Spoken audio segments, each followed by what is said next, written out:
औज़ुबिल्लाहि समीइल अलीमिल अज़ीमिल हफ़ीज़ बिवजिहिल करीम व सुल्तानिहिल क़दीम मिनर रिज्सिल ख़बीसिल मुख़ब्बसिश शैतानिर लईनिर रजीम व क़बीलिही व नफ़्ख़िही व नफ़्सिही व हमज़िही बिस्मिल्लाहिर रहमानिर रहीम फ़क़्सुसिल क़सस लअल्लहुम यतफ़क्करून सुब्हानकल्लाहुम्मा व बिहम्दिका ला इलाहा इल्ला अंता अस्तग़फ़िरुका व अतूबु इलैका अल्लाहुम्मा सल्लि अला सय्यिदिना मुहम्मदिन व अबवाइ मुहम्मदिन व अला आलि मुहम्मदिन व बारिक वसल्लम। हम सब इकरार करते हैं अल्लाह ताला के सिवा कोई मबूद नहीं, कोई नबी, कोई वली, कोई जिन, कोई परी, कोई मज़ार, कोई कब्र ना मबूद है और ना अल्लाह ताला के बराबर है। हम इकरार करते हैं कि हुज़ूर सल्लल्लाहु अलैहि वसल्लम तमाम अम्बिया के सरदार हैं। आपको अल्लाह ताला ने आखिर में भेजा, आपके बाद कोई नबी पैदा नहीं होगा और हमारा अकीदा है कि नबी किसी की अताअत से नहीं बनता, नबी जो है वो अल्लाह ताला की अता से बनता है।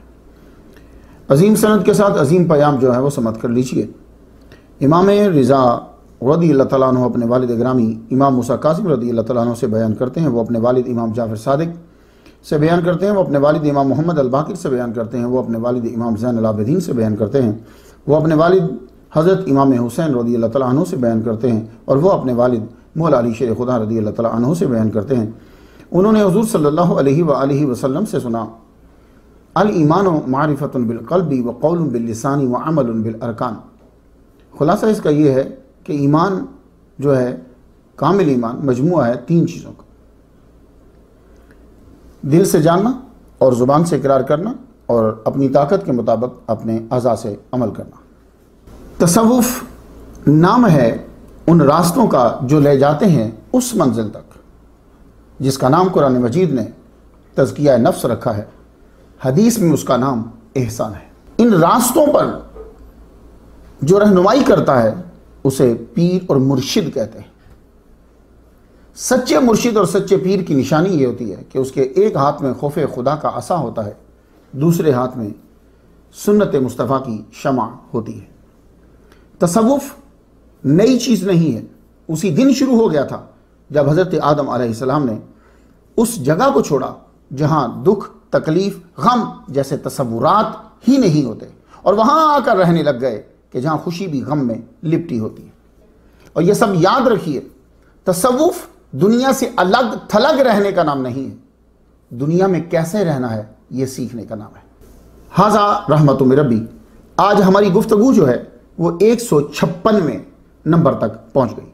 जिस हस्ती को सरनामा कलाम बना रहे हैं उन्हें हाफिज़ुत तौरा हज़रत उज़ैर अलैहिस्सलाम कहते हैं, जिनका नाम बाइबल के अंदर इज़रा है। स्टोरीज बनाने बयान करने का मकसद कुरान मजीद में यह बतलाया गया, लअल्लहुम यतफ़क्करून, गौर व फिक्र करके असबाक निकाले जाएं, ज़हनों में डाले जाएं, ये है, इसलिए स्टोरीज बयान की जाती है। तो आज हम बयान करेंगे इज़रा, उज़ैर अलैहिस्सलाम का नाम, काम, कलाम, एतराज़ कि यहूदी तो अल्लाह का बेटा इन्हें मानते ही नहीं,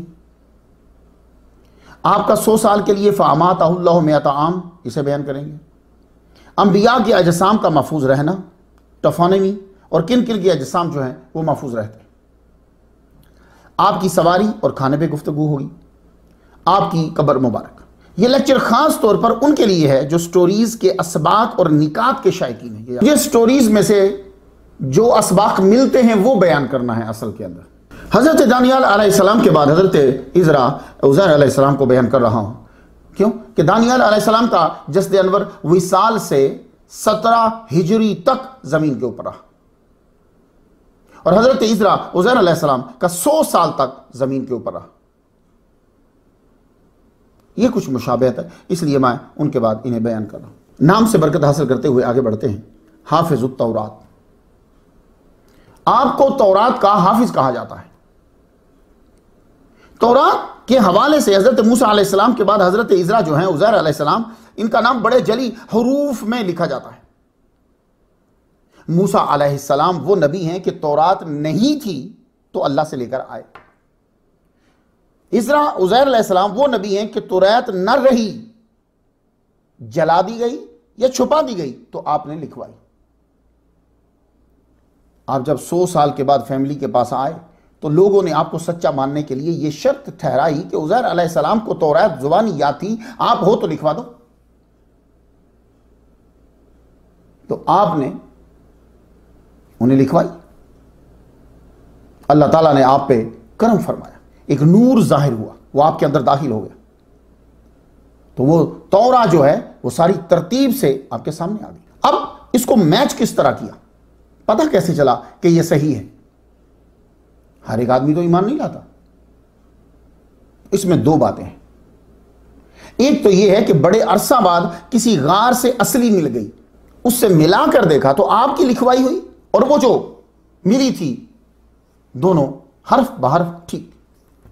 दूसरा यह बतलाया जाता है कि जब बनी इसराइल को ताबूत सकीना मिल गया तो उसके अंदर दूसरे तबरुकात के साथ साथ तौरा भी थी। तो जब इन दोनों को मिलाया गया तो सही पाया। मैच किससे किया यह इख्तलाफ हो सकता है, मगर यह मुत्तफक है कि आप तौरा के हाफिज थे। या रसूल अल्लाह आपका सदका है, उधर पूरी कौम में एक हाफिज, यहां एक कौम में कुरान के सैकड़ों हाफिज। मालूम हुआ आसमानी किताब को मुकम्मल याद करना सुन्नत अंबिया और ताकत अंबिया थी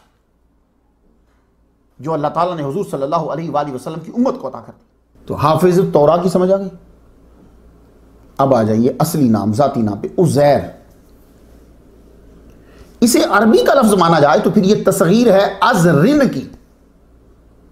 तो इसका माना होता है नावाकिफ, उज़र बनाने वाला, अज़रिन, उससे यह तस्गीर उज़ैर। तो आप इसे मुनव्वन यानी उज़ैर रुन भी पढ़ सकते हैं और उज़ैर रो भी पढ़ सकते हैं। यहूदियों में आप इज़रुन के नाम से मशहूर है। आपकी यह किताब है बुक ऑफ इज़रा। चूंकि आपकी बदौलत यहूदियों को ला दोबारा मिला, इसलिए उनके हर फिरके ने शद्दो मद से आपका जिक्र किया। जी, यहूदियों के अंदर भी कोई एक फिरका नहीं, बड़े हैं। ईसाइयों में भी कोई एक फिरका नहीं, बहुत सारे हैं। जी, वो लोग सिर्फ मुसलमानों पर जो आप में बड़े फिरके हैं, आप में बड़े फिरके, सब में फिरके हैं। बुद्धिस्ट में फिरके हैं, हिंदुओं में फिरके हैं, ईसाइयों में फिरके हैं, यहूदियों में फिरके, सब में फिरके हैं, ज़रतश्त में फिरके हैं। लफ्ज़ उज़ैर जो है यह कुरान मजीद में एक मरतबा आया है, सूरतुत तौबा आयत नंबर 30, वकालतिल यहूदो उज़ैरुन इब्नुल्लाह। लेकिन यह आदमी जो है उसैरिस है, यह अज़रुन से उज़ैर है, और जो औ कल्लाजी मर्रा अला करिया में अल्लाजी है वो इज़रा है उज़रन से अलैहिस्सलाम। आप पर सलामती हो। असूल यही था कि अंबिया के नाम के साथ अलैहिस्सलाम आखिर में लगाते, मालूम हो जाए ये नबी है। ये एक अच्छा असूल था। इज़रा उज़ैर अलैहिस्सलाम इसलिए बोल रहा हूं तोहफ़तुन नुबलाए मिन क़ससिल अंबिया 407 अरबी की जो है। वक़ाल गैरुहुमा यानी अता वल हसन काना नबिय्यन। तो अता वल हसन के अलावा उन लोगों ने कहा है कि ये नबी, उन्होंने नहीं कहा। क़ाल इब्न कसीर फ़िल बिदाया व निहाया अल मशहूर अन्ना उज़ैरन नबिय्युन मिन अंबिया बनी इसराइल। तो इब्न कसीर ने अल बिदाया व निहाया में ये कहा है कि मशहूर यही है कि उज़ैर जो है बनी इसराइल के अंबिया में से एक नबी। और अबू दाऊद में जो हदीस है कि हुज़ूर सल्लल्लाहु अलैहि वसल्लम ने फरमाया मा आदरी अतुब्बा लईनुन हुवा अमला व मा अदरी उज़ैरो नबिय्युन हुवा अमला।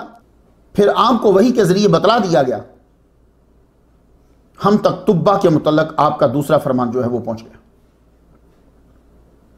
मुस्नद इमाम अहमद में है ला तसुब्बु तुब्बान फइन्नहु कद कान अस्लमा। तुब्बा को गाली ना दो, वो मुसलमान था। लेकिन उज़ैर के मुतल्लिक वजाहत नहीं फरमाई। मुझे तो बड़ा अजीब सा जुमला लगा है कि नबियों का सरदार फरमा रहा है कि मुझे नहीं मालूम कि वो नबी हैं कि नहीं। बड़ा सा अजीब सा जुमला लगा कि वो नबी हैं तो फिर हुजूर कैसे कह सकते हैं कि मुझे नहीं मालूम कि वो नबी।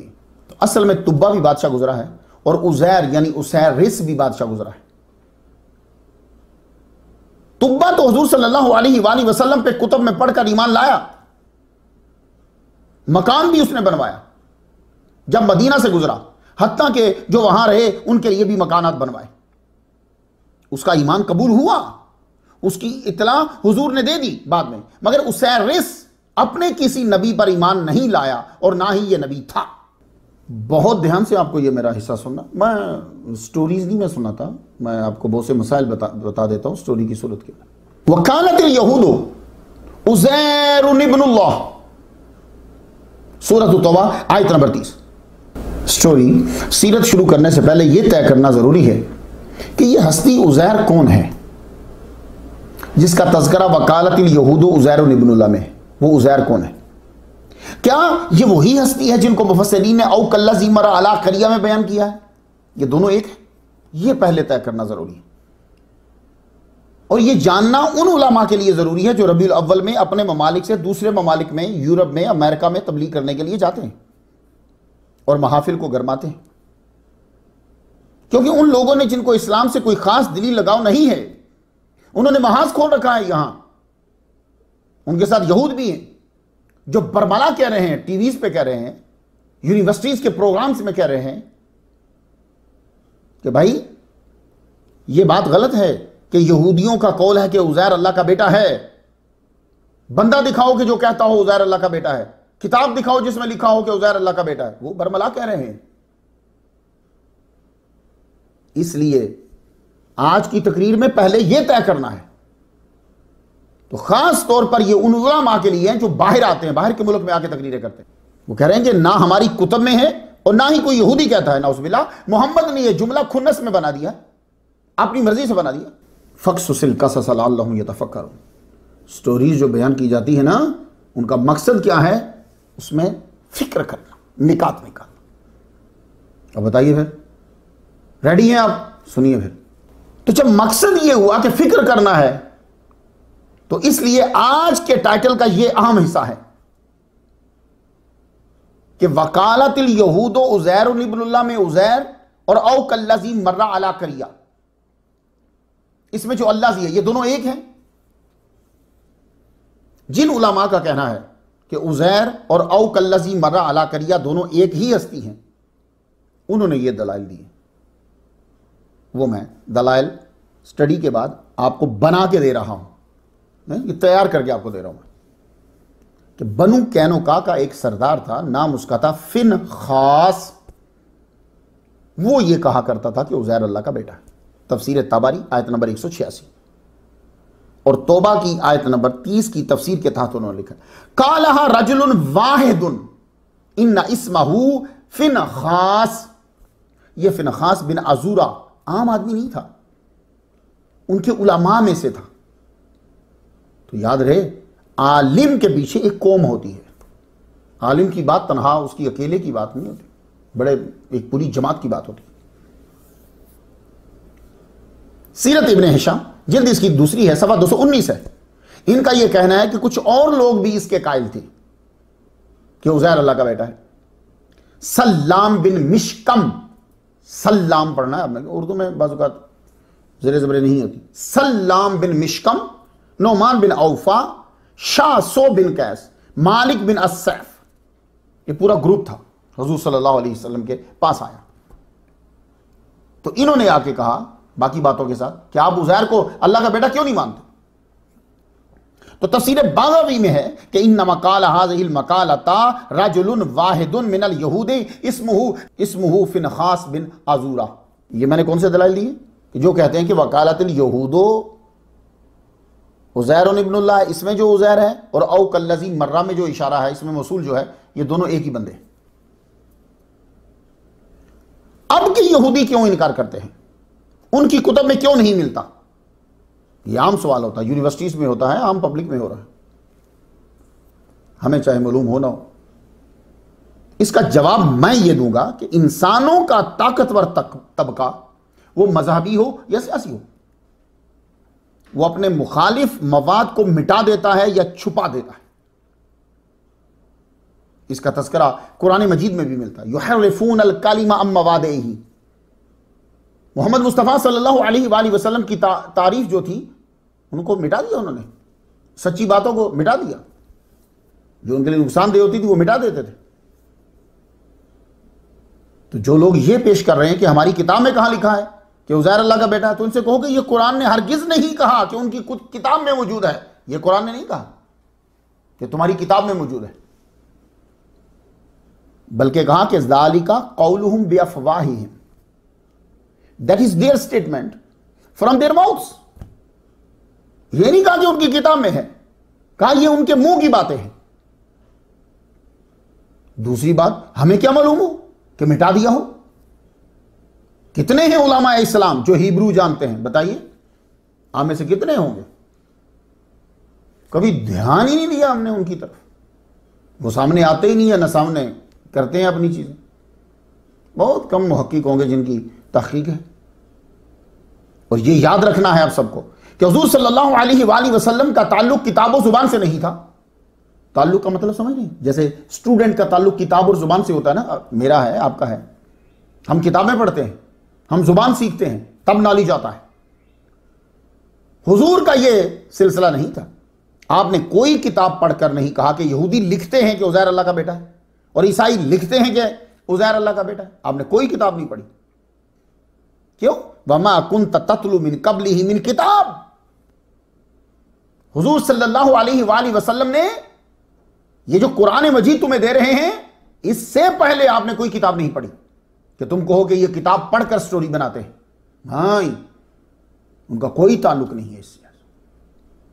मैं खुलासा बयान कर दूं, यानी हमारा इल्म कैसे आता है कि हम बहुत सारी किताबें पढ़ते हैं, कुतुब पढ़ते हैं, ठीक है, जुबानें सीखते हैं, फारसी पढ़ते हैं, अरबी पढ़ते हैं, इंग्लिश पढ़ते हैं, फिर नॉलेज जमा करके आपको देते हैं। हुजूर का यह सिलसिला नहीं है कि वो किताबें पढ़ें या जुबान सीखें। हुजूर को इल्म अल्लाह अता फरमाता है। आपने खुद सुना, आपके सामने कोई कहता था अल्लाह आयत बनाकर उतार। आप इनकी बातें छोड़ें। ये जो कलिमा पढ़ने वाले हैं, इन्होंने अहादीस की कुतुब से अहादीस निकाल दी हैं जी, क्योंकि उनके मसलक और अकीदे के खिलाफ थी। या जाबिर अन्नल्लाह खलक़ क़ब्ल अल-अशिया नूरा नबी का मिन नूरिही, ये हदीस अल मुसन्नफ में अब कहां है? किसी के पास 100 साल पुराना नुस्खा हो तो मिल जाए। तमाम चैप्टर ही खत्म कर दिया गया। ये अपनों की हालत है। इस तरह और भी बड़ी किताबें मेरे पास पुरानी तबलीगी निसाब पड़ी, वो नीले कलर का है। उसके मुकदमा में लिखा हुआ है कि हजरत साहब जो हैं वो सबसे पहले सऊदी अरब गए, फिर वापस आकर उन्होंने काम तंजीम का जो है वो तेज कर दिया। मैंने अब जब पढ़ी, अब उसका नाम भी चेंज हो गया, फज़ाइल अमाल उसका नाम है, और उसमें दुरूद का चैप्टर ही नहीं है। तो ये तब्दीली आपको नजर आएगी, चीजें मिटा देते हैं। हो सकता है कि यहूद का कोई फिरका कहता हो, एक जमात कहती हो, सारे ना कहते हो, अब इनकार करते हैं ताकि कुरान के खिलाफ बोलने का हमें मौका मिल जाए और साबित करें कि कुरान में कॉन्ट्रडिक्शन है। मगर एक एतराज होता है कि जब हुजूर के सामने एक आदमी फिनहास बिन आजूरा ने या सल्लाम बिन मिश्कम के साथियों ने कहा था, तो कुरान कहता बाज़ल यहूद, कि बाज यहूदियों ने कहा। वजह यह है कि जब उस दौर में उसने या उन्होंने हुजूर के सामने कहा तो दूसरों ने तरदीद नहीं की, क्योंकि ये उनके बड़े, ये फिनहास बिन आजूरा आलिम है उनका, ये सल्लाम बिन मिश्कम, ये जो लोग हैं ये सरदार हैं। तो दूसरों ने जब तरदीद नहीं की, इनका साथ दिया है, तो खामोशी ने शिरकत और तईद को साबित कर दिया। तो कालातिल यहूद है, मुजारिया नहीं है। वही ग्रुप था और ग्रुप जमा ही होता है। अगर कुल का लफ्ज आता फिर एतराज कर सकते थे। तो ये जो एतराज कर रहे हैं ना कि बाज का लफ्ज क्यों नहीं आया, ये एतराज यहां नहीं बनता, क्योंकि जब मोर देन 3 जब हो जाएंगे पूरा ग्रुप बोला जाएगा। 11 आदमी खेल रहे होते हैं क्रिकेट, तो बोलते हैं पाकिस्तान खेल रहा है। पाकिस्तान की आबादी तो 20 करोड़ से भी ज्यादा है, 20 करोड़ बंदे खेल रहे हैं। हाँ, अगर कुरान मजीद में कुल आता कि कुल यहूद का ये अकीदा है तो फिर सारे खड़े हो जाते। तो बाज लगाने की जरूरत नहीं है, कुल पे एतराज होना था, तो कुल यहां है ही नहीं। बाकी जमात थी, ना भी जमात होती तो एक आलिम का कह देना ही सबकी तईद है। तो फिनहास बिन आजूरा का इनकार करो कि वो आलिम नहीं था। ये दलाइल मैंने दिए आपको कि अगर वकालत यहूदो उज़ैर इब्नुल्लाह है और औ कल्लज़ी मरा अला करिया एक ही हो, जैसा कि मुफस्सिरीन ने बयान किया, तो बात क्लियर हो सकती है। जो लोग PhD कर रहे हैं या वो जो यूरोप और अमेरिका में जाके तकरीर करेंगे, मैंने पहले दलाइल दिए हैं कि अगर आप उज़ैर और औ कल्लज़ी मर्रा एक ही माने, और अगर आप वकालतिल यहूद उज़ैर जो है वो कोई और माने और औ कल्लज़ी मर्रा में कोई और माने, तो फिर बात क्लियर हो सकती है। अब देखिए दोनों को डिफरेंट मानकर मैं फिर दलाइल देता हूं। वकालतिल यहूद उज़ैर इब्नुल्लाह में इज़रा का जिक्र नहीं है। यह असल में मिस्र का पहला फिरौन उसैरिस है। वकालतिल यहूद उज़ैर इब्नुल्लाह है, वो उज़ैर असल में उसैरिस है, जिसे अरबी जुबान में उज़ैर तलफ़ुज़ किया गया है। फ्रैंक बूबनहाइम इसने कुरान का जो तर्जमा किया है जर्मन जुबान में, उसने यही लिखा है। उसने यही कहा है कि वकालतिल यहूद उज़ैर में जो उज़ैर है, यह उज़ैर अलैहिस्सलाम नहीं, इज़रा नहीं है, यह उसैरिस है। अब मैं आपको बताना चाहूंगा कि उसैरिस बादशाह के तलफ़ुज़ क्या है। अगर आप पढ़ें असर, उसर, उसैर, उसाइर, ये उसके जेन्युइन तलफ़ुज़ हैं। ये जो उसैरिस है ना, ये यूनानी है। तो कुरान ने यूनानी नहीं लिया, क्योंकि यूनानी बाद में है, तो कुरान ने असल लिया है उसैरिस से, उज़ैर लिया है, उसैर, उज़ैर। तो वकालतिल यहूद उज़ैरो इब्नुल्लाह, उज़ैरुन इब्नुल्लाह, ये जो उज़ैर हैं, ये इसमें जो उज़ैर है ये असल में उसैरिस है, जो पहला फिरौन है। अब ये मैं आपको दूसरी तहकीक दे रहा हूं। अब ये उसैरिस कौन था? तो याद कर लीजिए, इसे मिस्र वाले गॉड ऑफ डेड, मुर्दों का खुदा कहते, master of the underground world. इसने अपनी सगी बहन आइसिस से शादी की, एक बेटा हुआ, मगर इसे इसके भाई सेउथ ने कत्ल कर दिया। इसके जिस्म के 14 टुकड़े करके मुख्तलिफ जगहों पे फेंक दिया। आइसिस ने इन टुकड़ों को इकट्ठा किया, इकट्ठा करके उसको ममीफाई किया। जैसे आजकल आपको फिरौनों की लाशें, फराइन की लाशें मिलती। मुशरिकों की कम अकली देखो, जिसको भाई ने कत्ल कर दिया, बल्कि टुकड़े टुकड़े कर दिया, उसे गॉड ऑफ डेड कह रहे हैं। आइसिस की वजह से इसे मिस्र में बड़ी शोहरत मिली। उसैरिस को इसे गॉड भी कहते थे और इसके बाप को भी गॉड कहते थे। उस हिसाब से इसे सन ऑफ गॉड भी कहा जाता था, उसैरिस को। तो बनी इसराइल जो हैं, ये यूसुफ अलैहिस्सलाम के दौर से मूसा के दौर तक मिस्र के बशिंदे रहे हैं, ये तो आपको मालूम होगा। तो इन्होंने खुद को मिस्रियों के रंग में रंग लिया। ये कोई बड़ी बात नहीं है। आज भी कौमें जब दूसरों के साथ रहने लगती हैं तो उनके रंग में रंगी जाती। जो अमेरिका में रह रहे हैं देख लीजिए, इंग्लैंड में जो बच्चे पैदा हुए हैं देख लीजिए, मैं नॉर्वे में गया हूं, बच्चे उन्हीं के साथ। हिंदुस्तान में मुसलमान जो रहते हैं देख लीजिए। तो आप जिस मुआशरे के करीब रहते हैं, आप उसकी अच्छी और बुरी चीजों को अपना लेते हैं। अच्छी को तो खैर कम ही अपनाते हैं, बुरी को ही अपना लेते हैं। तो बाज़-औक़ात तो ऐसा होता है कि आपका अपना तशख़्ख़ुस खत्म हो जाता है।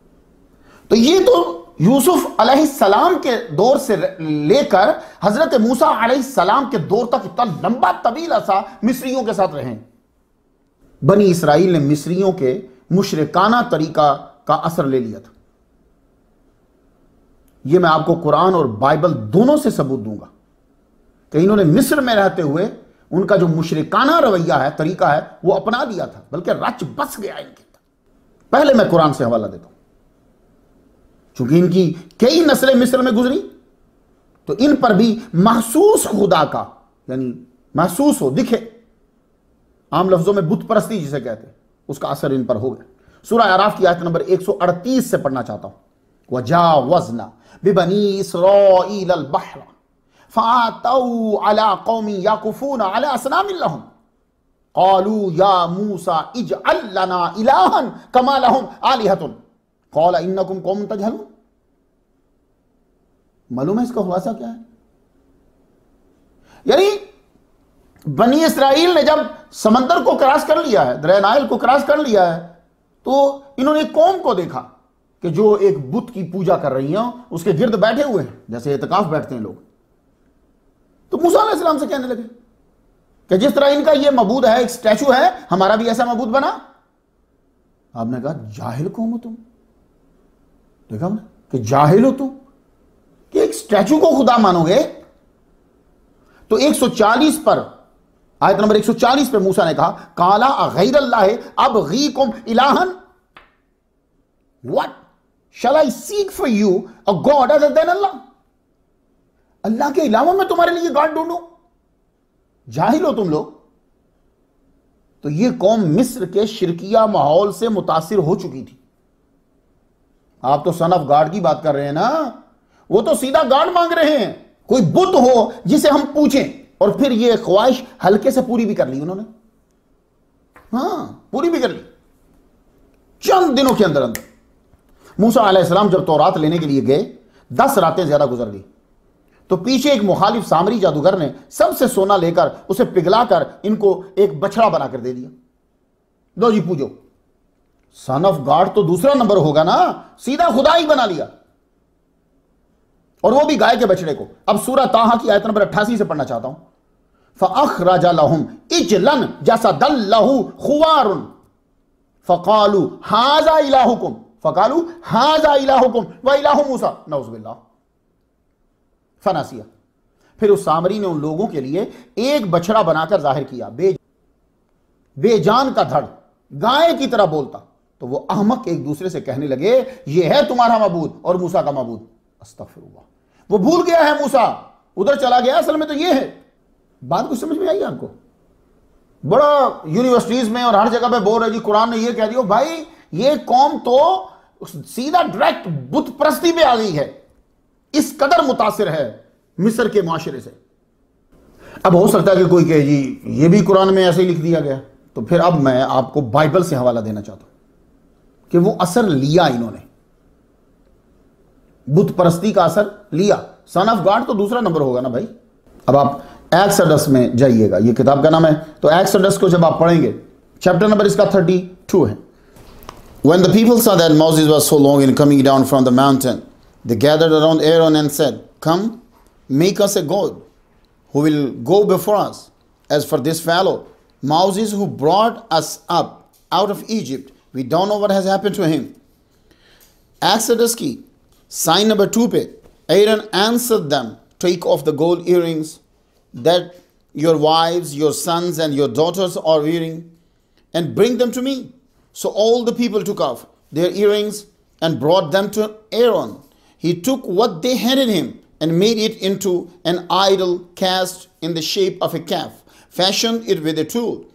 Then they said, this is your God, O Israel, who brought you up out of Egypt. अब साइन नंबर जरा 5 सुनिए। When Aaron saw this, he built an altar in front of the calf and announced, tomorrow there will be a festival to the Lord. So the next day, the people rose early and sacrificed burnt offerings and presented fellowship offering. अब इसी का sign number जो है वो 7 देखिए। Then the Lord said to Moses, इन्होंने पीछे क्या किया? वो जितने इयररिंग्स थे, सोना था, जो चीजें थी, सब ला के उसको जो है ना गाय का बछड़ा बना दिया। ठीक है, फेस्टिवल भी पूरा कर दिया, उसके सामने बैठ भी गए, कुर्बानियां भी दे दी, खाने पीने भी लग गए। अब 7 जरा सुनिए। Then the Lord said to Moses, go down because your people whom you brought up out of Egypt have become corrupt.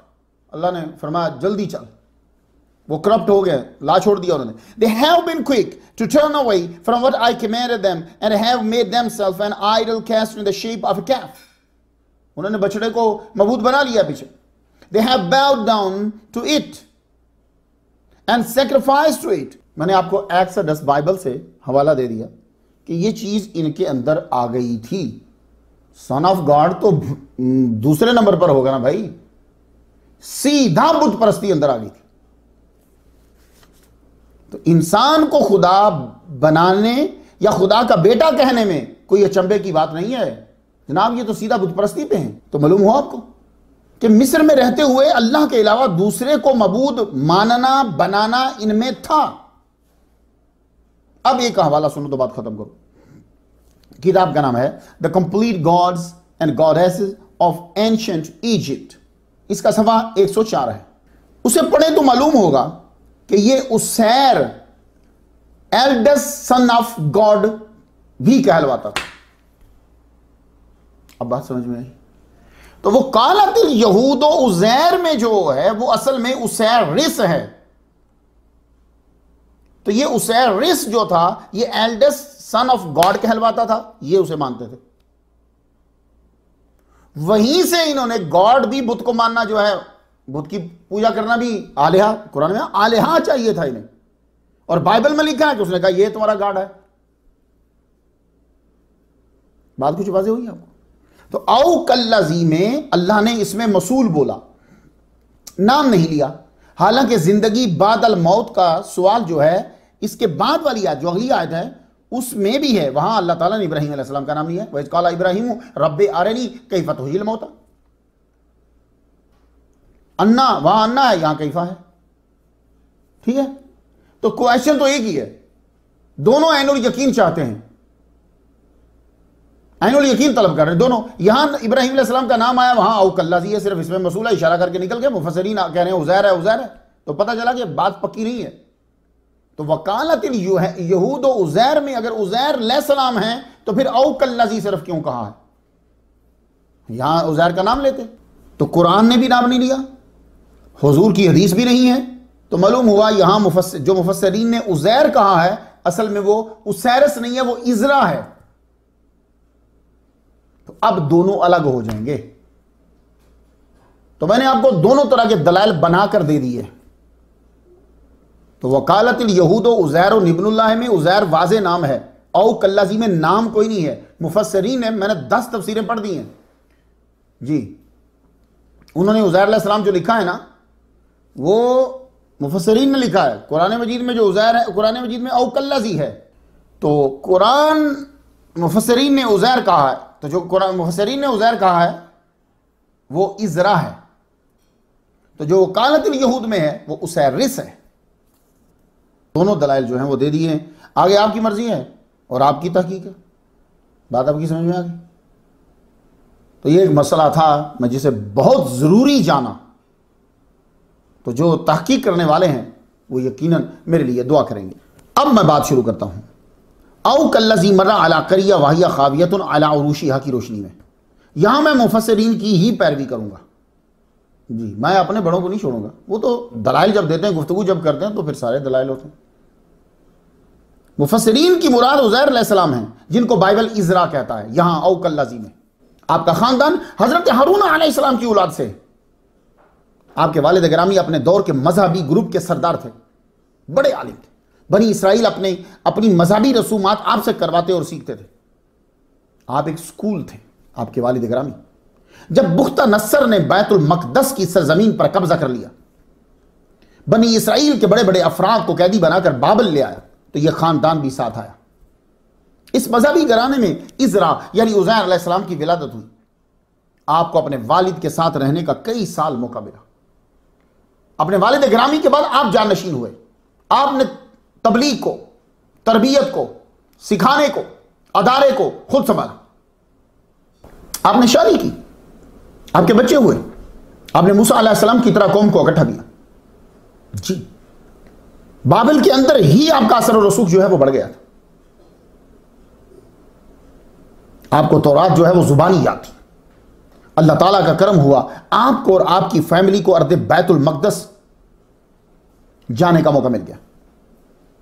कुछ घर आपने आबाद किए और वहां इर्द गिर्द 6 कबाइल जो हैं वो छुपे हुए थे, उनको भी साथ मिलाया आपने।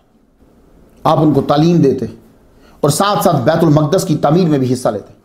यहूदियों की तारीख में यह लिखा हुआ है कि फारिस, जिसका मौजूदा नाम अब ईरान है, इन्होंने यहूदियों की बड़ी मदद की उस दौर में जो बादशाह था वहां जी। बैतुल मक़दस बनाने में बड़ी मदद की, यहूदियों को आबाद करने में फारिस ने बड़ी मदद की। आपने अपनी कौम को तालीम भी दी,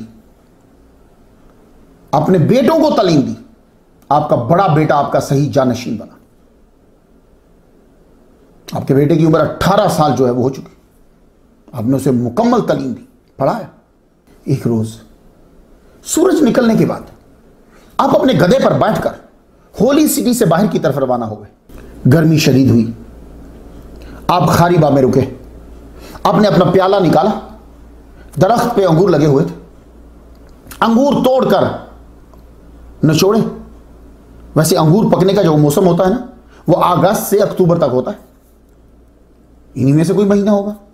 या हो सकता है कि आज ये 2020 जो है, आज से 2500 कबल वहां किसी और तारीख में ये मौसम आता हो, अगस्त अक्टूबर में ना आता हो। मगर अब इसराइल में, अब जो ये जा रहा है जो, अब इसराइल में हार्वेस्टिंग अगस्त से अक्टूबर तक होती है। तो आपको मालूम है कि ये अर्द मुकद्दस से कितनी बोतलें शराब की तैयार होती हैं? 40 मिलियन शराब की बोतल बनती है। तो आपने अंगूर न छोड़े, तो यही मौसम होगा जो अब आता है अगस्त और अक्टूबर तक। ठीक है, अंगूर को निचोड़ के प्याले में डाला, बीच में रोटी भिगो दी ताकि ये तर हो जाए जरा। आपकी नजर मुबारक जो है वो पड़ी, आपने रोटी खाई नहीं है। मकान जो है तबाह है, छतें गिरी पड़ी हैं और दीवारें उनके ऊपर गिरी हुई हैं और कुछ पुरानी लाशें नजर आई। औलिया को, अंबिया को अल्लाह की कुदरत पे शक नहीं होता, ये याद रखिएगा। वो हमसे ज्यादा अल्लाह पर यकीन रखते हैं, लेकिन ऐनुल यकीन की तलब बहरहाल उनमें भी रहती है और ये हर आदमी में होती है। बतकाजा बशरियत तो होती है, ये आदमी देखे कैसे। तो अर्ज करते हैं, जैसे इब्राहिम अलैहिस्सलाम ने अर्ज की, सूरतुल बकरा आयत नंबर 260 में, वइज़ क़ाल इब्राहिम रब्बि अरिनी कैफ़ तुह्यिल मौता क़ाल अवलम तुमिन। ये क्लियर करने के लिए अल्लाह कह रहा है, पूछ रहा है, अल्लाह को तो पता है तुम्हें ईमान नहीं है। ईमान है अल्लाह, वलाकिन लियत्मइन्ना क़ल्बी। तो ये इत्मीनान कल्ब तब आता है जब आप चीज को देख लेते हो और मजबूती आ जाती है। ये है अंबिया इसलिए तलब करते हैं, यानी कि अंबिया का यकीन नहीं। तो उज़ैर अलैहिस्सलाम ने, इज़रा जो उज़ैर अलैहिस्सलाम है, इन्होंने जब लाशों को देखा,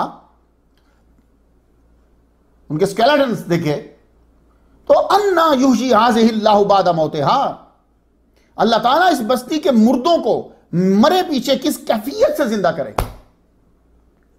याद रहे, तर्जमा करते हुए वो ध्यान करना है कि किस कैफियत से, यानी प्रोसेस क्या है। तो वो प्रोसेस देखना चाहते हैं। अब बरकत के लिए सूरतुल बकरा की आयत नंबर 259 सुन लीजिए। बिस्मिल्लाहिर्रहमानिर्रहीम। औ कल्लज़ी मर्रा अला क़रयतिन वहिय ख़ावियतुन अला उरूशिहा क़ाल अन्ना युहयी हाज़िहिल्लाहु बअदा मौतिहा फ़अमातहुल्लाहु मिअता आमिन सुम्मा बअसह क़ाल कम लबिस्त क़ाल लबिस्तु यौमन व बअदा यौम क़ाल बल लबिस्त मिअता आम फ़न्ज़ुर इला ताअमिका व शराबिका लम यतसन्नह वन्ज़ुर इला हिमारिका व लिनजअलका आयतल लिन्नास वन्ज़ुर इला लिज़ामि कैफ़ नुनशिज़ुहा सुम्मा नक्सुहा लहमा फ़लम्मा तबय्यन लहू क़ाल आलम अन्नल्लाह अला कुल्लि शैइन क़दीर। सदक़ल्लाहुल अज़ीम। इज़रा यानी उज़ैर अलैहिस्सलाम ने देखना चाहा कि मर जाने के बाद उसी शय का दोबारा जिंदा होने का प्रोसेस क्या है, वो देखना चाहते हैं उसे।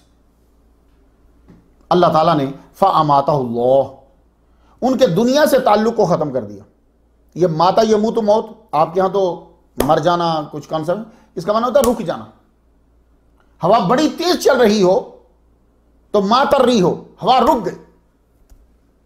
तो ये जिंदगी चल रही होती है तो एकदम रुक जाती है, तो इसको कहते हैं मौत। ठीक है, तो अल्लाह ताला ने दुनिया से उनका ताल्लुक जो है वो रोक दिया, जिसको लफ्ज में हम मौत कह देते हैं, क्योंकि मौत का माना होता है रुक जाना। 100 साल के लिए यहां से राब्ता रोक दिया आपका। खाना अंगूर के जूस में भीगी हुई रोटी और शरबत अंगूर का जूस, ये आपके करीब थे। गधा कुछ दूर बंधा हुआ था। 100 साल के बाद सुम्मा बासा, राब्ता बहाल हो गया रूह और जिस्म का, आप उठे। आदमी की आदत है कि उठते ही टाइम देखता है। आप लोग ऐसे ही करते हैं, आप उठते हैं, सेल उठा के टाइम देखेंगे या आप घड़ी में देखेंगे। पुराने बंदे क्या करते थे, वो सितारों को देखते थे अंधेरे में, सूरज को देखते थे दिन में। तो यह सूरत हाल होती। आपने उठते ही सूरज को देखा, वो दिन के टाइम सूरज को देखते थे, जैसे हम बार बार घड़ी को देखते हैं, ये टाइम हो गया, ये टाइम हो गया। सूरज को देखा, इधर से क्वेश्चन आ गया, आप कितना देर सोए हो? तो आपका ध्यान उस वक्त सूरज की तरफ था। और ये सब लोग गौर से सुन लीजिए, अल्लाह ताला को जानने के लिए तवज्जो की जरूरत नहीं होती, इसके अलावा उसकी मखलूक को जानने के लिए तवज्जो की जरूरत होती है। फिर तवज्जो में फर्क है, नबी तवज्जो दे तो जान लेता है, हम तवज्जो दें तो दो तरह का जवाब आता है, कभी नहीं कभी हाँ। ये याद रखिए। अब नबी जो है वो सूरज की तरफ देख रहा है, तो पूछा भाई कितना अरसा रहे आप? कहने लगे लबिस तो यौमन व यौम। अब अल्लाह ने तवज्जो दिलाई, तवज्जो दो, तुम 100 साल सोए रहे हो, आपकी तवज्जो रोटी शरबत और गधे पर दिलवाई अल्लाह ताला ने। खाना और शरबत उनके पास था, पहले उधर तवज्जो दिला दी। करीब की चीज है ना कि 100 साल में जिस तरह तुम्हारा जिस्म खराब नहीं हुआ, इसी तरह तुम्हारा खाना और शरबत भी खराब नहीं हुए। आप जानते हो कि ये ब्रेड जो रोटी होती है कितनी उम्र होती है इसकी? Bread has a short self life lasting just 3 to 7 days at room temperature, 3 से 7 दिन तक रूम टेम्परेचर में। उसके बाद इसमें कुछ ना कुछ हो जाएगा, फंगस लग जाएगी गीली हुई तो, या ये बहुत अकड़ जाएगी। तो आपकी रोटी जो है वो अंगूर के जूस में तर थी।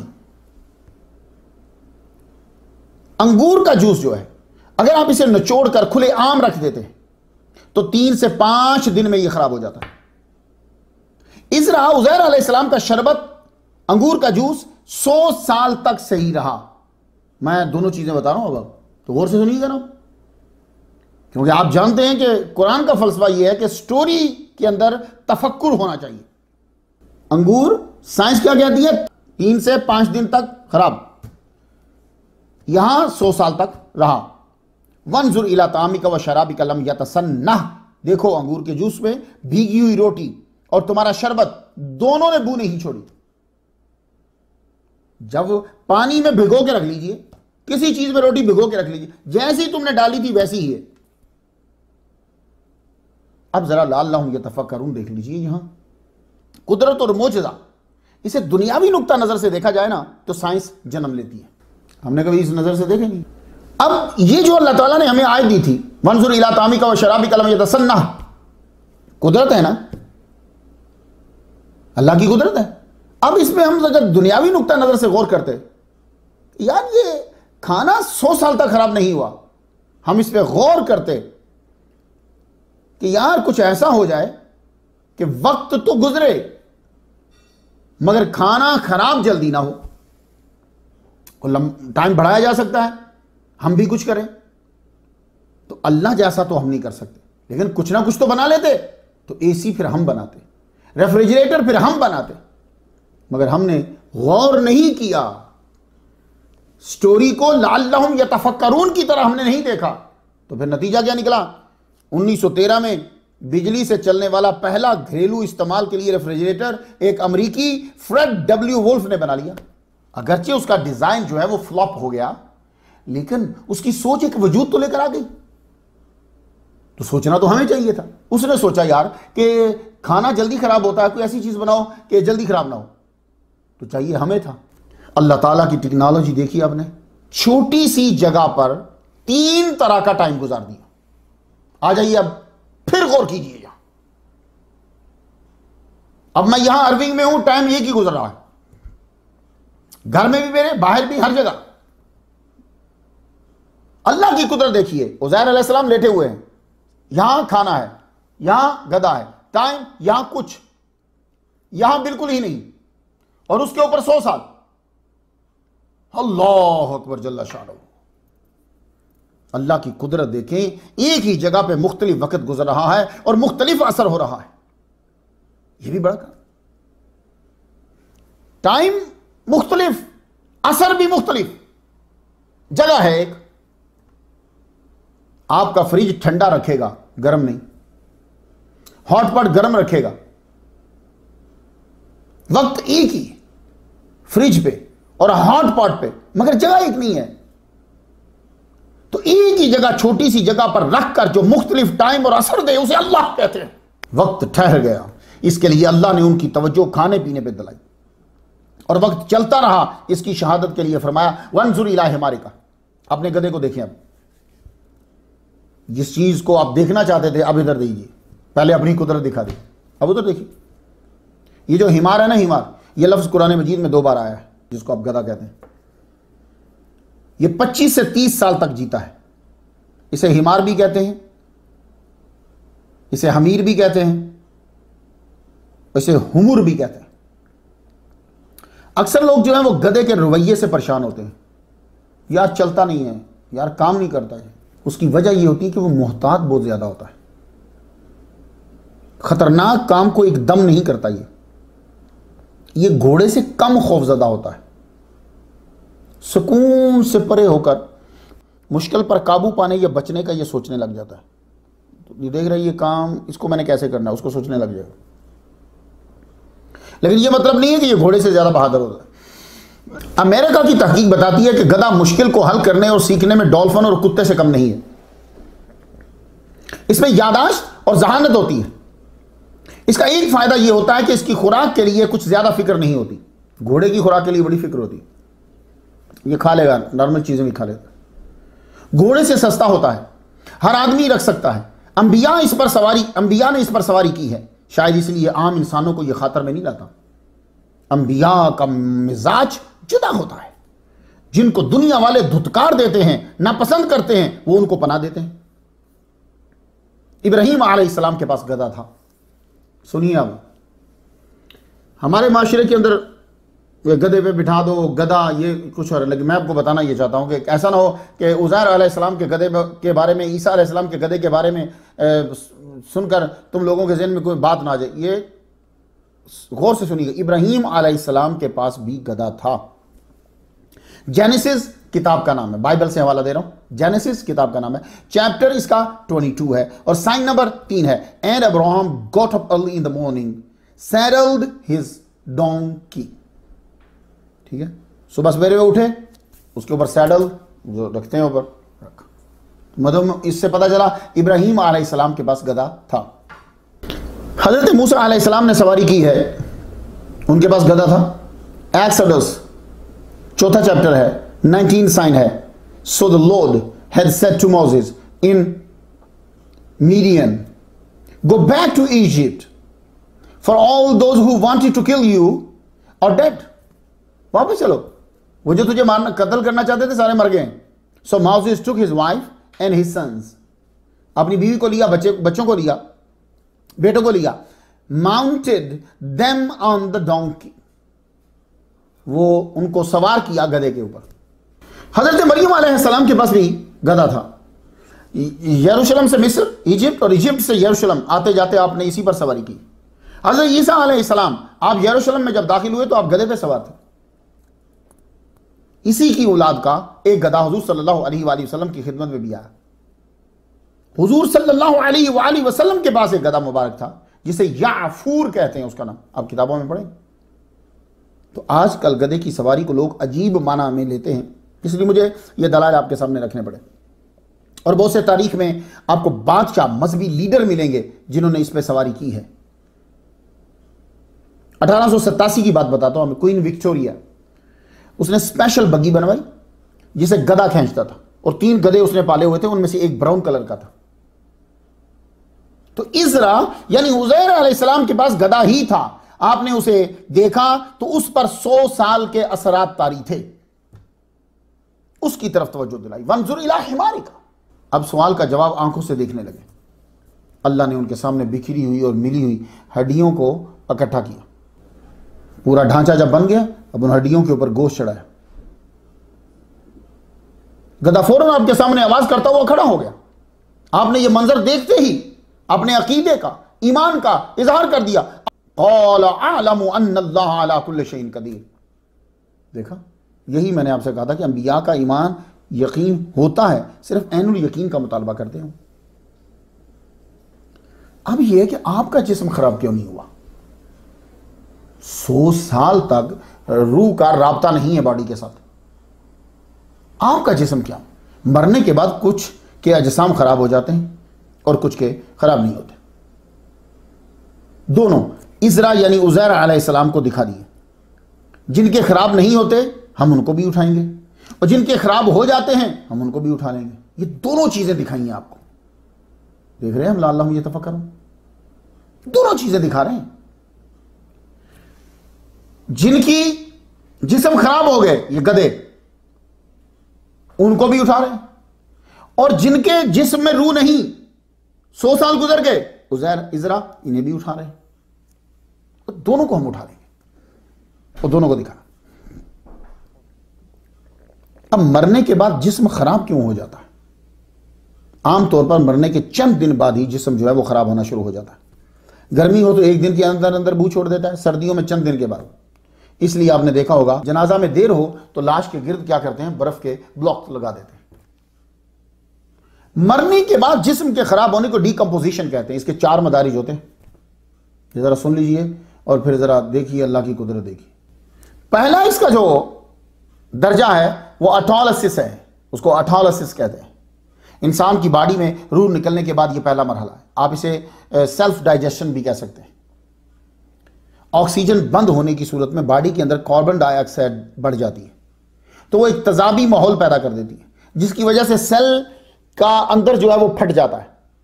ये 37 ट्रिलियन से भी ज्यादा सेल हैं, तो वो बढ़ जाता है उसके अंदर, जिसकी वजह से सेल का अंदर जो है वो फट जाता है और एंजाइम्स छोड़ता है, और ये खुद ही इंसान की बॉडी की बुनियादी ईंटों को खाना शुरू कर देता है, यानी सेल्स को। रफ्ता रफ्ता इंसान की स्किन जो है वो लूज हो जाती है, जैसे गुब्बारा हवा निकल जाने के बाद। 72 घंटों के बाद ये काम शुरू हो जाता है। सबसे पहले दिमाग जो है वो दिमाग से शुरू होता है, वो पिघल के बाहर आ जाता है, और लिवर दूसरे नंबर पे, लिवर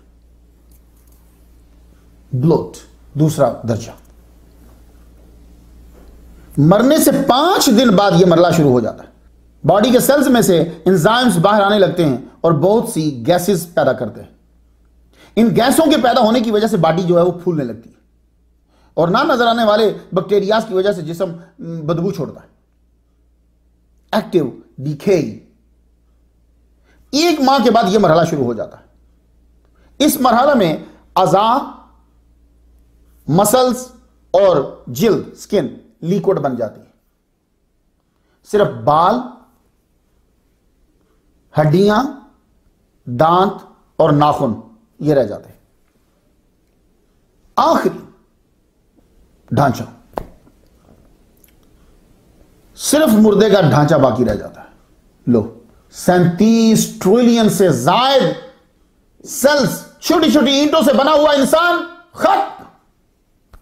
टफोनमिस्ट ने यह बताया, ये जो मरने के बाद जो गौर करते हैं इस इल्म को टफोनमी कहते हैं, और जो इसके एक्सपर्ट होते हैं उनको टफोनमिस्ट कहते हैं।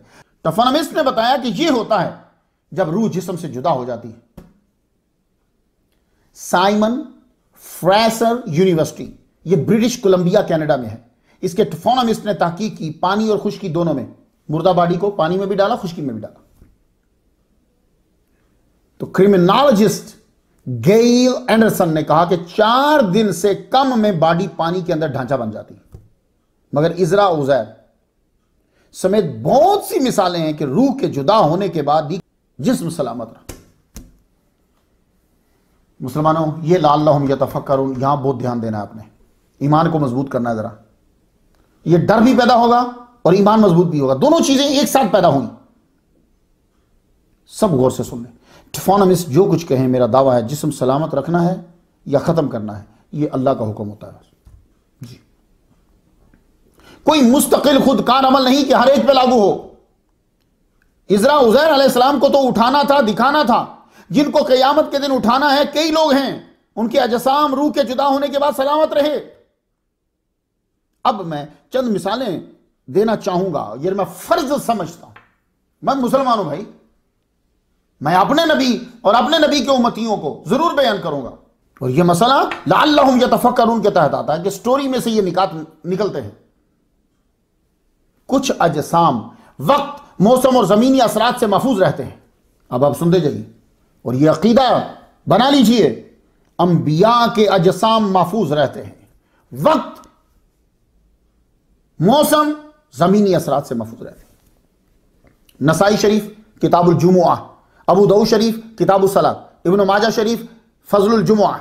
जुमुआ के दिन के बारे में बात करते हुए मोहम्मद मुस्तफ़ा सल्लल्लाहु अलैहि वसल्लम ने फरमाया, फाक्सिरू अलैया मिन सलात फीह, फिल जुमा में, फीही फिल जुमा, मुझ पे जुमा के दिन ज़्यादा से ज़्यादा दरूद पढ़ो, कसरत करो। फ़इन्न सलातकुम मारूज़तुन अलैया, तुम्हारा दरूद जो है वो मुझ पे पेश किया जाता है। कालू या रसूलल्लाह कैफ़ तुरज़ु अलैका सलातुना, या रसूलल्लाह कैसे हमारा दरूद आपके ऊपर पेश होगा आपके।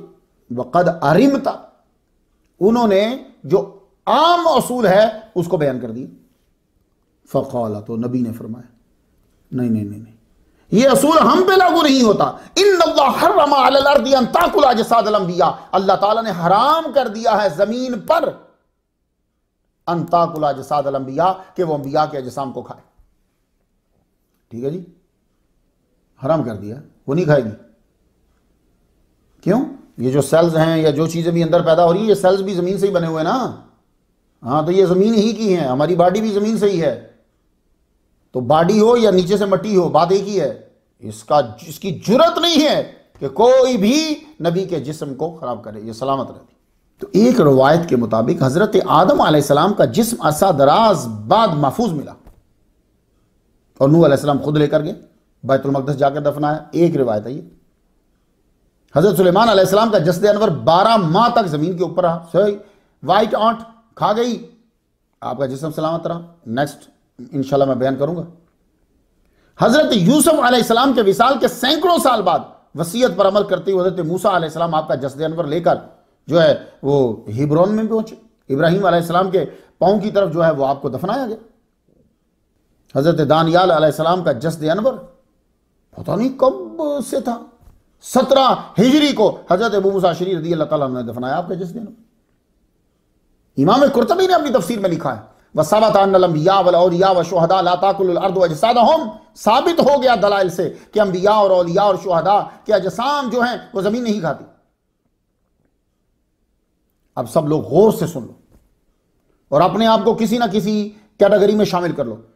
कौन लोग हैं कि रूह निकल जाने के बाद, ये टफोनमिस्ट ने जो बनाई है ये टफोनमी, ये डिकम्पोजिशन का असूल जो नहीं लगता, यानी मतलब कि उनका जिस्म सलामत रहता, वो कौन लोग हैं? अब गिन लीजिए और खुद को शामिल करना है इसके अंदर या अपने बच्चों को शामिल करना है। ये सबसे पहले नबी, इनका जिस्म रूह जब जुदा हो जाए तो खराब नहीं होता, वैसे ही रहता है। वली कामिल, यह वली ऐसी कैटेगरी है जिसके अंदर तकरीबन सब आ जाते हैं। आलिम दीन, सच्चा आलिम दीन, फ्राडिया नहीं, सच्चा आलिम दीन, उसका जिस्म खराब नहीं होता। शहीद, इसका जिस्म खराब नहीं होता। मुराबित, मुराबित कौन?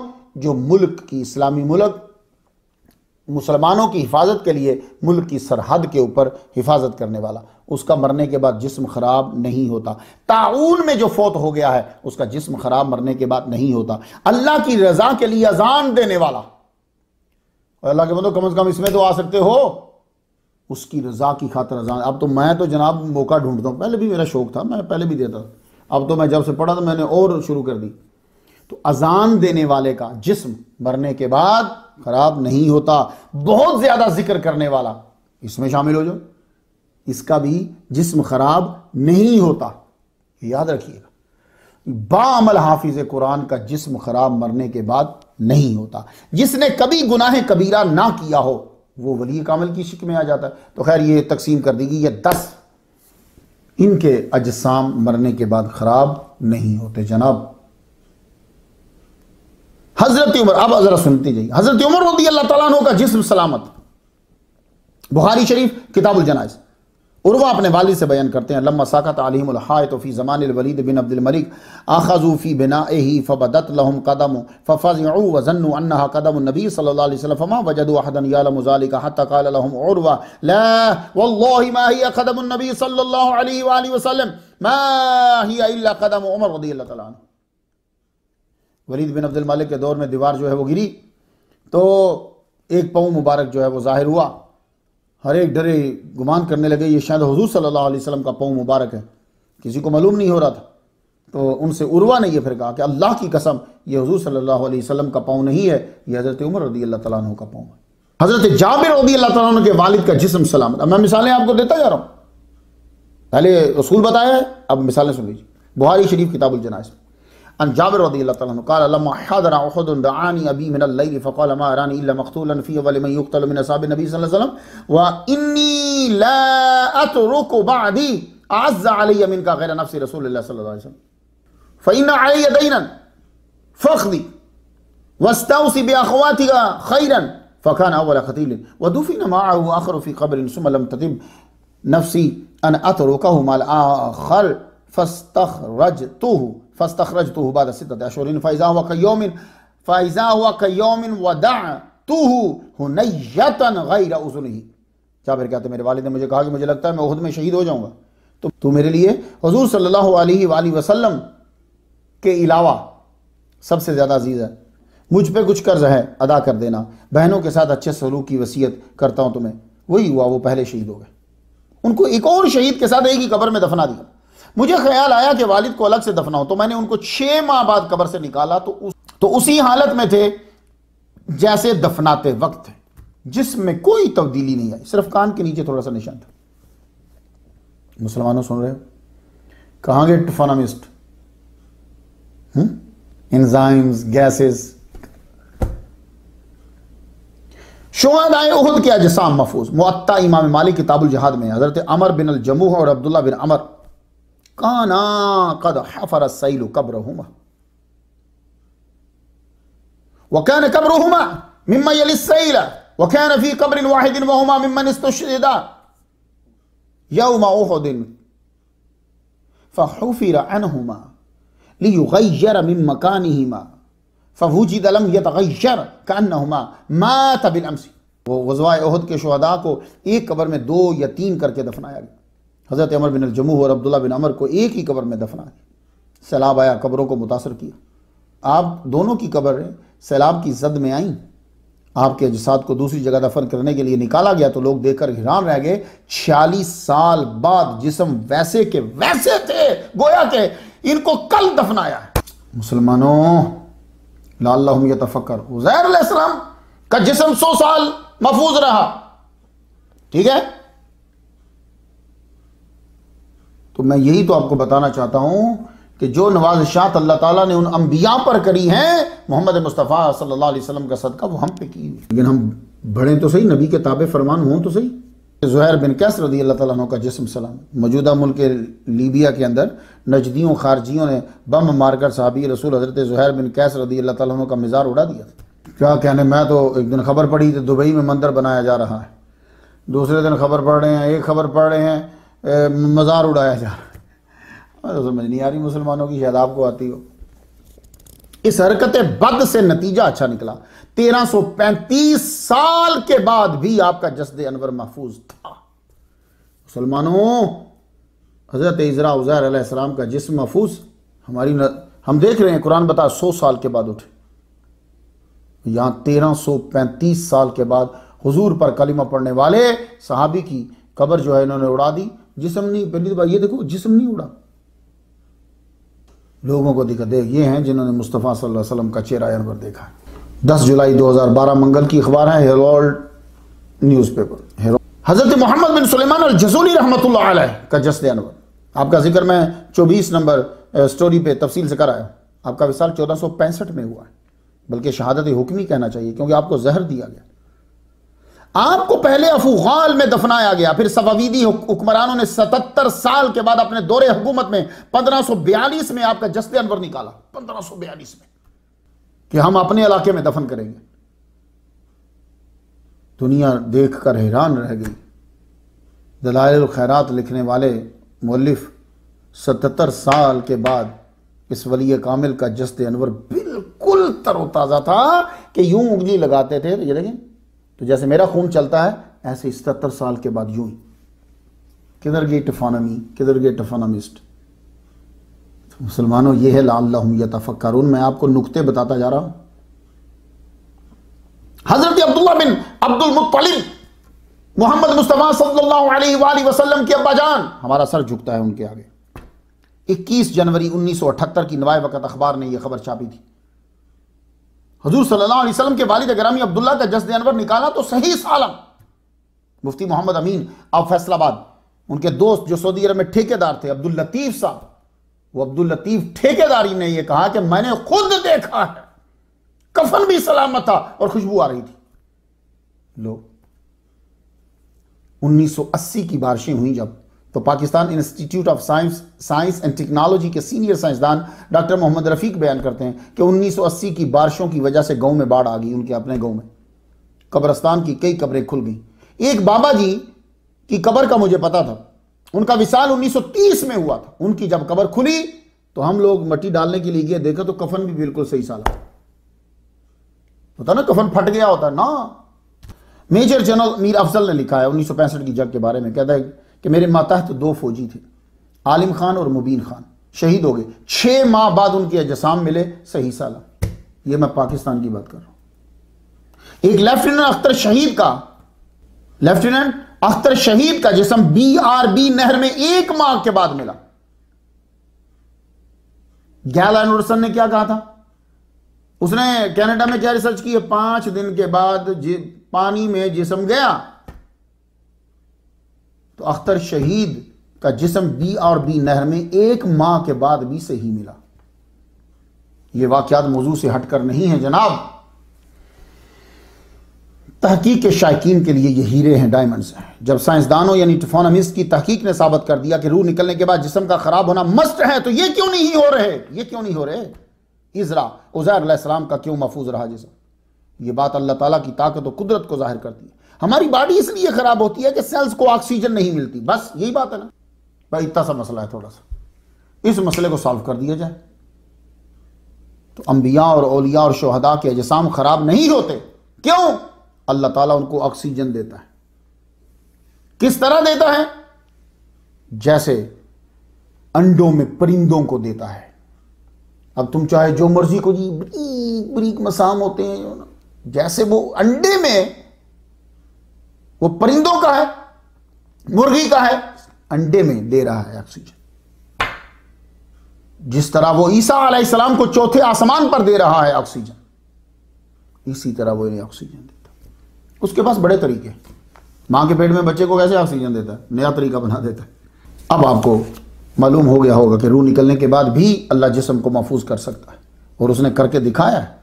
इसलिए अल्लाह चाहे तो तमाम साइंसदानों के असूलों को तोड़ दे। तुम्हारी तहकीक हो रहा है, हमारी कुदरत। एक बात रह गई, आप 100 साल लेटे रहे तो क्या जिस्म एक ही जगह रहा? आप 100 साल लेटे रहे, जिस्म खराब क्यों नहीं हुआ? 4 घंटे के बाद बॉडी को जरूरत शुरू हो जाती है कि उसे हिलाया जाए। जी, ये मस्ट है। आप जानते हैं 60,000 आदमी सालाना सोर्स की वजह से, बेड सोर जो होता है, सोर्स की वजह से मर जाते हैं। जब आपका जिस्म किसी वजह से एक ही जगह पड़ा रहता है, मूव नहीं करता, तो जिस्म का वो उज़्व जो प्रेशर में है हो तो वो खराब हो जाता है। ज़्यादातर बोनी पार्ट्स ऑफ बॉडी जो है वो ये खराब होते हैं, यहां से काम शुरू हो जाता है। स्किन पे जख्म करेगा, फिर बढ़ता हुआ नीचे गोश्त तक चला जाएगा, फिर मसल्स को तोड़ता है, फिर हड्डी तक चला जाता है। तो इसलिए जो लोग कोमा में चले जाते हैं उनके जिस्म को मूव किया जाता है। असहाबे काफ 309 साल तक सोए रहे, तो मेंशन किया ना वहां, वो नुकल्लिबुहुम ज़ातल यमीन व ज़ातल शिमाल, उनकी करवटें बदलते थे। यहां जिक्र नहीं किया। 100 साल ये भी लेटे रहे हैं भाई, 4 घंटे के बाद जरूरत होती है। तो यहां भी लाजमी तौर पे फरिश्ते को मुकर्रर किया होगा, मेंशन नहीं किया। वो फरिश्ता दूसरों की नजरों से छुपाता भी था। सारा देख लिया आपने, तो आपके ऊपर तो 100 साल नहीं गुजरे, लेकिन दुनिया के ऊपर 100 साल गुजर चुके हैं। अब आप उठे तो सब कुछ तब्दील हो चुका जनाब। यहां तो 10-12 साल के बाद तब्दीली आ जाती है। अपनी बस्ती की तरफ अंदाजन चल पड़े, जहां मेरा घर होगा। अब वहीं पहुंच के जहां कभी घर होता था आपका। बाहर एक बूढ़ी औरत को देखा, 120 साल उसकी उम्र, आंखों की बिनाई नहीं है, और जिस्म जो है वो कमजोर है कि उठ भी नहीं सकती, बड़ी मुश्किल, बड़ी देर लगती। आपने उसे पहचान लिया, पूछा ये इज़रा उज़ैर का घर है? बोली हाँ। आप कौन हो? 1 सदी के बाद उसका पूछ रहे हो? आपने फरमाया मैं ही उज़ैर हूं। वो बोली कैसे हो सकता है, हमने तो उसे हर जगह ढूंढा है। मैं बूढ़ी हो गई हूं, तब मैं 20 साल की होती थी, मैं तो बूढ़ी हो गई, आज तक मैंने नहीं सुना। आपने सारी स्टोरी फिर सुना दी। फिर भी उसे शक। वो बोली मैं चल नहीं सकती, मैं देख नहीं सकती। बातें छोड़ो, उज़ैर जो है इज़रा, वो अल्लाह का नबी था, जो दुआ करते थे कबूल होती थी। सबसे पहले दुआ मेरी आंखें, अल्लाह से दुआ करो आंखें वापस आए। फिर ये मेरी ताकत हो, मैं ज़रा खड़ी हो जाऊं तो मैं आपको देखूं तो फिर मैं मान लूंगी।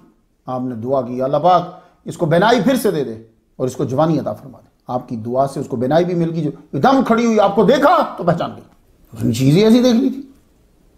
आपने अपनी औलाद के बारे में पूछा तो वो आपको कहने लगी आप मेरे साथ आइए। वहां एक जगह ले गई, मजलिस हो रही थी और आपका बेटा तकरीर कर रहा था।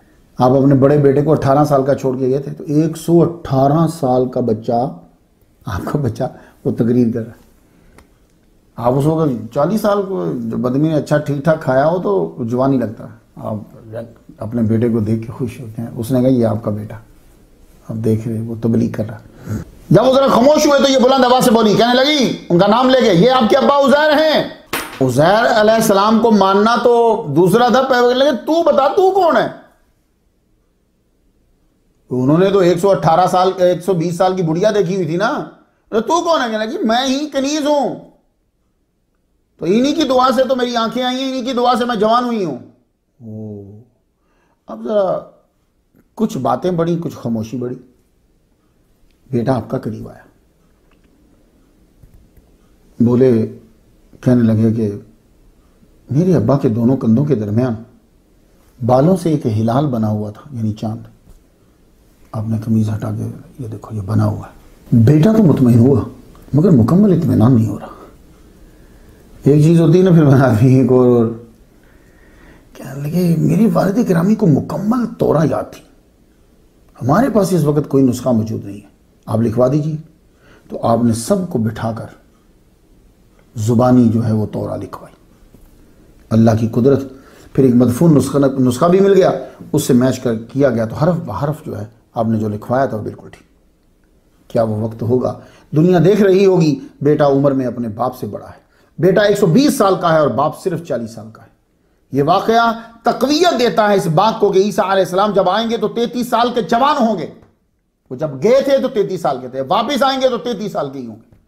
जिस तरह उज़ैर अलैहिस्सलाम, आप 40 साल के सोए उठे तो 40 साल के, 100 साल गुजर चुका था।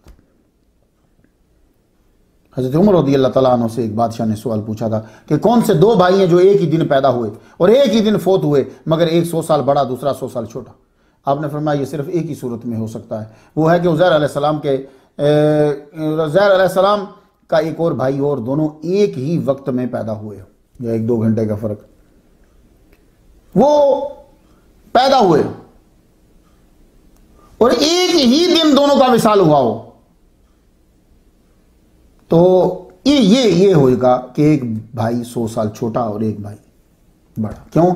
इसलिए कि इनके ऊपर 100 साल तक टाइम रुका रहा, उसके ऊपर 100 साल टाइम चलता रहा। आपके दौर में अर्द मुक़द्दस को बड़ा उरूज मिला, बनी इसराइल फिर इक़्तिदार में आए, कवानीन की पैरवी करने लगे। आपने अर्द मुक़द्दस के गिर्द फसीलें जो हैं वो बनवाई, मदारिस जो है यानी वो जो स्कूल जो होते वो आपने कायम की, तौरा जो है वो पढ़ाई जाती थी। आपकी उम्र जो लिखी हुई थी वह मुकम्मल हुई, आपने वफ़ात पाई। मुख्तलिफ मकामात पे आपका मज़ार बताया जाता है, मगर मेरी तहकीक है कि आपका मज़ार मौजूदा इसराइल जाएं तो बेतनी शहर के अंदर मौजूद है। लोग ज़ियारत के लिए वहाँ जाते हैं। मैंने आपको सिर्फ उनका वाक़या ही नहीं सुनाया, वाक़या से जो बातें ज़ाहिर होती थी उनकी तरफ भी मैंने आपकी तवज्जो दिलाई है, और यही वाक़े का मकसद होता है और यही फ़लसफ़ाए तारीख़ भी है। अल्लाह कबूल फरमाए। कुरान ने कहा वली नजअलका आयतल लिन्नास, इब्ने अब्बास फरमाते हैं यही तो था कि आप अपने बच्चों के साथ बैठे हुए हैं, बच्चे बूढ़े हैं और आप जवान हैं, तो दुनिया के अंदर वाहिद हजरत उज़ैर इज़रा हैं कि आप अपने बेटे से छोटे हैं। ये वाहिद बाप है दुनिया के अंदर जो अपने बेटे से छोटा है। बेटा 118 साल का है और वालिद 40 साल का है। ये वाहिद दुनिया में। अल फातिहा।